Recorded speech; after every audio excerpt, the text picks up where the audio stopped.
Hey, what's up? I'm KBHD here, back with another tech video, kinda. Let's talk about Dogecoin. So you might have seen this all over Twitter for the past couple of weeks or months, this seemingly random crypto coming out of nowhere, coming from a few fractions of a penny all the way up to a few cents on its way to who knows what, powered by rocket emojis, Shiba Inus, and Elon Musk tweets. Kind of random, but in the tech world, it's been kind of fascinating to watch what's been going on here.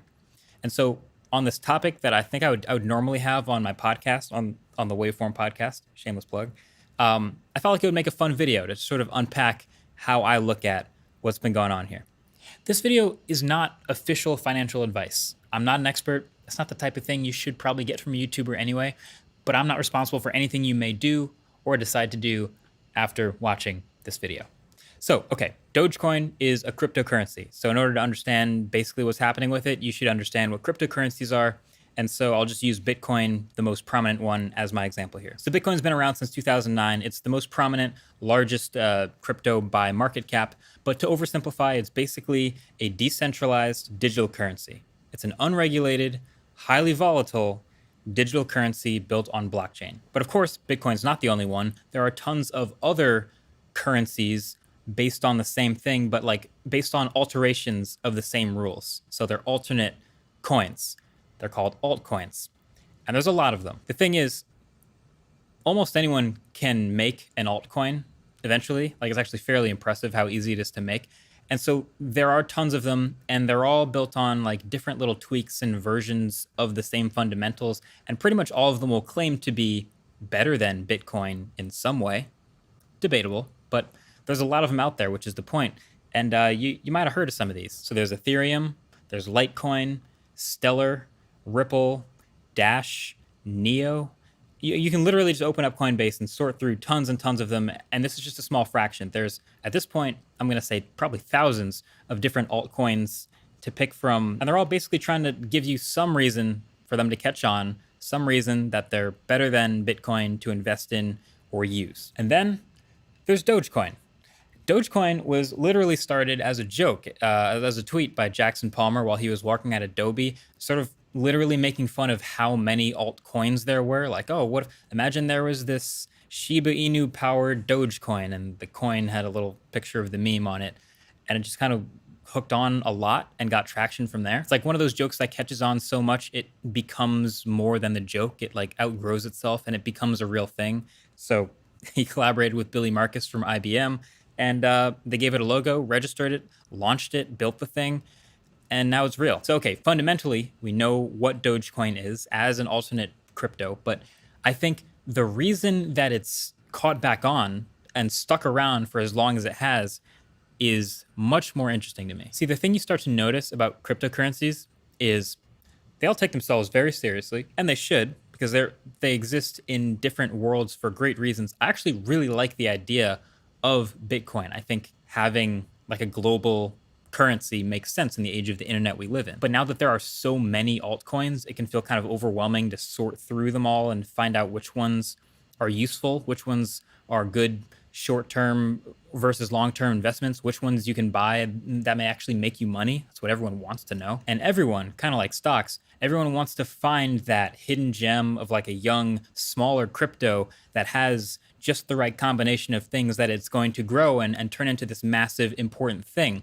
And so that gets people investing in all kinds of small, very young crypto that eventually gets you in the murky waters of possible scams and pump and dump schemes and things that you probably shouldn't be investing in. So Dogecoin seems like it's caught on because it started as a joke. And now people are taking it super seriously, but also kind of as a joke, but also kind of for real. Does that make sense? So Graham Stephan, who knows way more about finance than me, made a really great video about Dogecoin like a day or two ago where, and I'll link his video below, you should watch the whole thing, but he makes a really great point, which is that because it started as a harmless joke, and because it's obvious the founders aren't really doing this for the money and it's just such a sort of a jokey thing in its origin, that actually makes it, in this world of crypto that take themselves super seriously, it makes it more accessible. It makes it less intimidating. It makes it more likely to succeed because of how obvious it is that they're not trying. And so Graham brings up this example of the same thing with someone named Will Rogers, who ran for president in 1928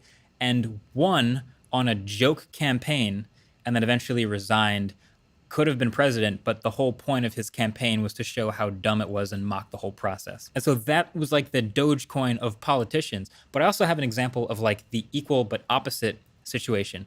In my own inbox, I got an email about potential sponsorship integration, and I say no to 99.999% of the emails that I get about stuff like this, but I always like to hear them out in case there's potential in this deal. Let's figure out what it is. So I get this email. So this one said they just wanted to tweet and that they already have participation from Lindsay Lohan, Amanda Cerny, Neo, Lil Yachty, and more. I'm like, all right, that's an interesting group. It's an interesting email. So, okay, what is the campaign for? And it turned out it's for Tron, a cryptocurrency that they're, I guess, paying people to tweet about. And clearly they care a lot about people caring about it if they want Lindsay Lohan to promote it, I guess. I mean, I don't know who gets their financial advice from. Never mind. But the more I read into this email, the more sketchy it is. They mention they're often referred to as the Ethereum killer, whatever you say, and that they need to make it look like it's not a sponsored tweet. And then they linked 3 example tweets, one from Lindsay Lohan, Neo, and Lil Yachty, which I clicked on, none of which were even marked as an ad, by the way. And like, I'm not trying to call people out on this, but that is pretty cringe behavior. But the point of me bringing this up is this is like the opposite end of the Dogecoin strategy, where they clearly take themselves way too seriously, where they have people with stakes in it paying people to talk about it to hopefully get it more attention and to boost volume and to boost prices. And a strategy like that comes off as so insincere and so try hard that like just look at the comments. People are already turned off by it. Actually, people kind of hate it. And so Dogecoin, on the other hand, is being boosted literally by people memeing online. And the owners, because I think they realize that it's never been meant to be taken that seriously, have just been using that press and using money they get from it for honestly the best causes possible. They've used the press to their advantage and have donated gains to meaningful causes, like they've donated $50,000 to raise awareness of Kenya's water crisis. And Graham Stephan pointed out $25,000 to get the Jamaican bobsled team to the Olympics. That is a Cool Runnings movie reference. Incredible movie, hilarious movie. If you haven't seen it, you should. Just making sure everybody caught that. But the point is, it felt like the crypto for the people, like the more accessible, less intimidating version for the people. The smaller price made it ideal for things like micro tipping on social media websites like Reddit would let you just tip in Dogecoin if you wanted to. And then lately, of course, Elon Musk seems to be really enjoying it. I mean, he's always been specifically into like memeing on Twitter for a long time anyway.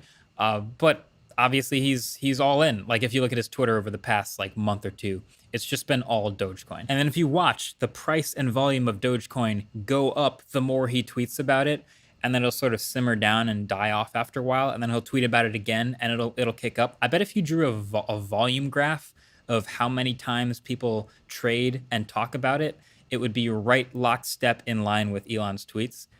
That's just the way it is. But hey, in this world of unregulated, decentralized cryptocurrencies, that's fair game. So at least now we understand the memes about Dogecoin going all the way up to $1. I think it's at like 5.5 cents right now, something like that. Do I think it'll ever get up to $1? Probably not. But again, this isn't financial advice. But anyway, in summary, Dogecoin has caught on as an altcoin, but also as a meme. Not just because people seem to be rallying against Wall Street and against that's the whole big financial institution that's kind of had its way forever, but also because of the meme. And like the Doge himself, I feel like this meme has a longer shelf life than most. It feels like the currency of internet attention.